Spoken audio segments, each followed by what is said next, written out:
Des étudiants qui manifestent à l'entrée de leur établissement, c'est une première dans la longue histoire de l'ESSAD, l'établissement supérieur d'art et de design d'Orléans. Ils affichent, sur les murs extérieurs et dans les couloirs, les raisons de ce mouvement, dont le fond rejoint celui lancé en même temps par les syndicats du personnel. Ça fait un moment qu'on est ici et on remarque effectivement un mal-être dans nos équipes enseignantes, des profs qui font des burn-out, des profs qui partent en dépression.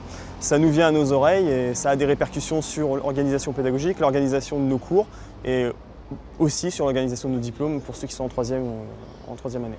Oui.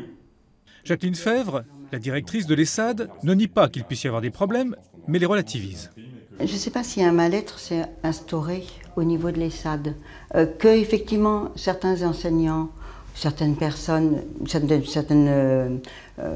certains agents aient pu avoir effectivement des moments de mal-être, c'est indéniable. Je veux dire, ça existe. On est dans une société qui est dure. Et l'ESSAD n'est pas exempte de cela. On est un lieu de mouvement, on est un lieu de mobilité, on est un lieu de changement. Et c'est parfois difficile à vivre.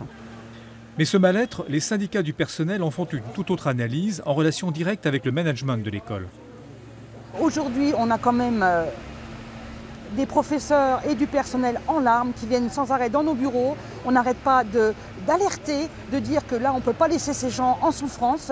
On a des dépressions, on a des burn-out, on a carrément des gens complètement en arrêt depuis des mois et même bientôt presque un an. On ne peut pas laisser faire les choses. La CGT et la CFDT demandent donc une véritable enquête du CHSCT, le comité d'hygiène et de sécurité. Mais la mairie, tutelle de l'école, la refuse, mettant en place un audit d'une société privée.